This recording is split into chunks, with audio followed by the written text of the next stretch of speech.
Retour à notre module 3 avec la leçon sur l'automatisation aujourd'hui. Et je dois vous dire que l'automatisation est une fonctionnalité récente de Kajabi. Cela a été mis à jour cette année. Et c'est une fonctionnalité très intéressante pour les pro-entrepreneurs, pour les web entrepreneurs qui souhaitent mettre en place le marketing pour leur site. En réalité, l'automatisation est très simple. L'automatisation part du principe qu'il y a une action, tout le monde, un déclencheur, et après le déclencheur, il y a une action qui va suivre. Donc, vous organisez votre site de telle sorte que vous définissez les déclencheurs et vous définissez les actions qui vont suivre. Autant pour moi.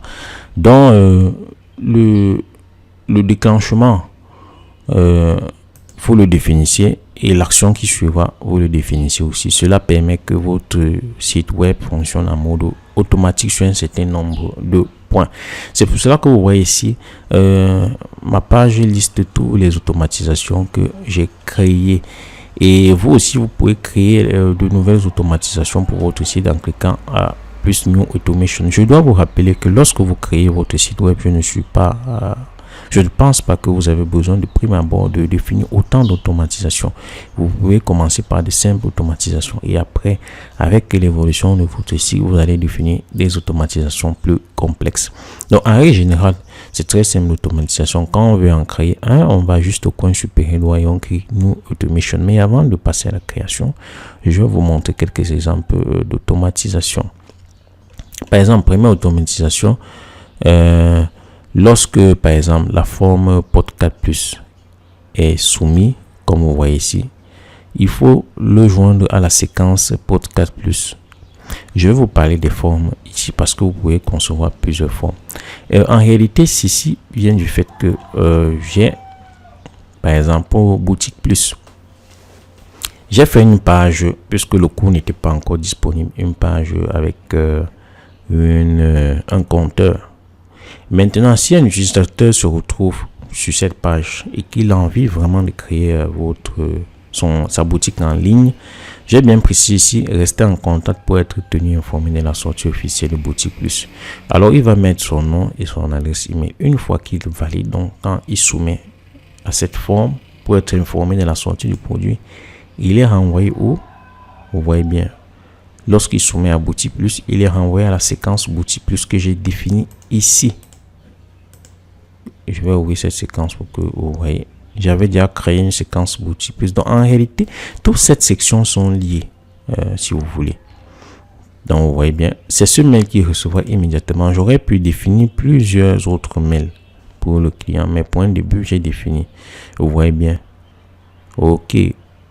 Merci de me faire confiance en souscrivant à la liste d'attente du cours Boutique Plus. Je tiens à t'assurer que tu as pris la bonne décision. Donc, en réalité, je présente, voilà. C'est la séquence que j'ai définie. J'aurais bien pu définir une autre séquence. Il y a une autre séquence que j'aimerais vous montrer, la séquence forme standard. Lorsque cette séquence est soumise, donc forme standard, c'est ceci. La séquence que vous avez vue à la page d'accueil, c'est cette séquence. Lorsqu'elle est soumise, qu'est-ce qu'il doit faire? Cela le rattache à la séquence Beaufou. Donc, à chaque action de mon site internet, lorsque l'offre il poussière, ça veut dire lorsque tout a gagné est acheté, souscrivez à la séquence tout a gagné. Donc, Automation est fortement lié au tunnel de communication que nous avons vu précédemment. Donc, lorsque vous finissez de définir vos tunnels de communication, vous venez au niveau d'automatisation et vous définissez toutes les actions les déclencheurs qui vont générer les séquences. Donc, en règle générale, lorsque vous voulez créer une nouvelle automatisation, vous allez juste en Automation et vous définissez le déclencheur. Par exemple, lorsque je donne un exemple, si c'est mon livre ou mon offre qui est acheté, je vais venir ici, c'est bien organisé. Ça, c'est ce déclencheur, c'est pour une évaluation parce que lorsque vous faites un cours, vous pouvez intégrer dans ce cours l'évaluation. Nous allons le voir dans le module suivant, le module membre, people. Lorsque l'évaluation est complétée, envoyez-le un mail. Par exemple, vous pouvez prévoir une évaluation dans votre cours en disant que si l'utilisateur complète cette évaluation, envoyez-le un mail de félicitations. Il y a des tags, parce que vous pouvez aussi définir des tags. Je vais parler de ce point tout à l'heure. Il y a aussi les lettres d'information, l'email broadcast que nous avons vu précédemment dans le tunnel de communication. Vous pouvez dire si l'utilisateur ouvre le mail, voilà ce qu'il faut faire. Il y a la séquence d'email. Si la séquence email est terminée, qu'est-ce qu'on doit faire? Si la séquence email est ouverte, si la séquence est envoyée, ouvert ou cliquer. Il y a aussi les événements. Vous pouvez définir, par exemple, si vous faites un événement en ligne, un webinaire ou un Facebook Live. Si un utilisateur souscrit à votre événement, je peux l'envoyer en cadeau mon livre. Voilà, il y a la forme que nous verrons dans la vidéo suivante. La forme, c'est vous pouvez définir des formes. Les formes sont utilisées pour collecter les adresses mail. Voilà, vous pouvez voir les activités. Si par exemple vous avez un apprenant qui n'est pas présent sur votre cours pendant 7 jours, envoyez-lui un mail pour l'encourager à retourner. S'il n'est pas présent après 30 jours, envoyez-le peut-être mail pour demander où cela bloque. Et vous avez aussi la possibilité de définir lorsque l'offre est achetée, lorsque le paiement a été un succès, lorsque le paiement a échoué ou le paiement a été annulé, ou même lorsque une publication de votre une leçon a été complétée, une leçon particulière. Voilà. Si je prends le cas, si un de mes produits est acheté, je vais cliquer là-dedans et il va me demander de choisir l'offre qui sera achetée. Il fait une recherche parmi vos différentes offres, par exemple sur mon package, et là il vous dit qu'est-ce qu'il faut faire lorsque l'utilisateur achète le package. Et là vous pouvez définir. Soit vous l'ajoutez dans un événement, soit vous le souscrivez à un email séquence, soit vous ajoutez un tag.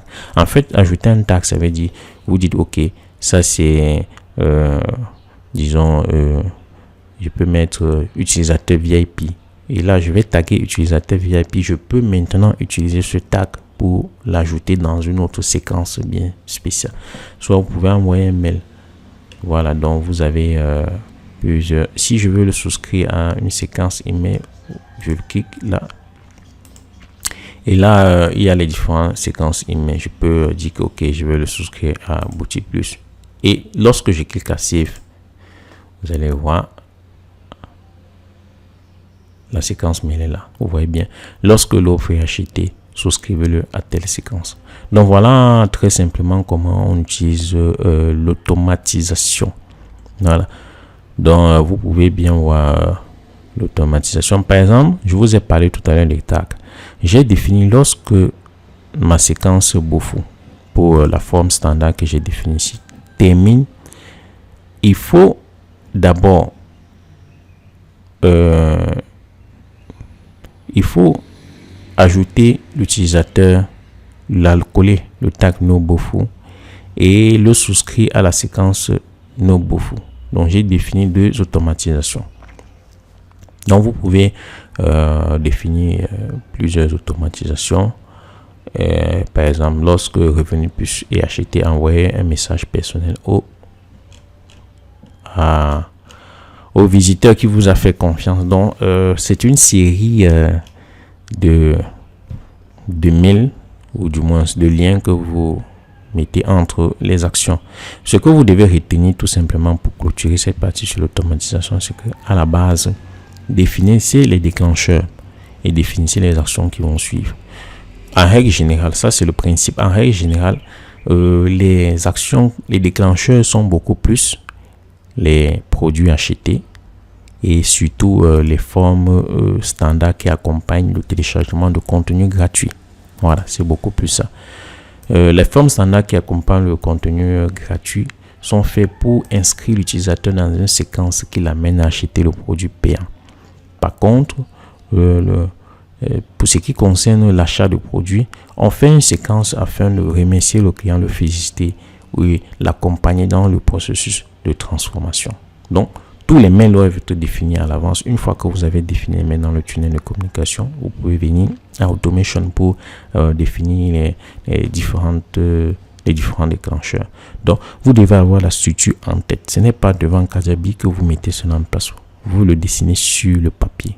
Vous établissez les mails sur le papier. Vous faites une bonne réflexion, une bonne analyse. Et le résultat de toute cette réflexion, de toute cette analyse, vous l'importez, vous le déportez à Kajabi. Merci, chers entrepreneurs. Il y a le texte en bas pour illustrer tout ce que j'ai abordé. Je vous conseille de lire attentivement ce texte et de revoir encore la vidéo. Merci, on se retrouve tout de suite pour un autre point sur, je pense, c'est l'événement avant de terminer par forme. À tout de suite, chers entrepreneurs.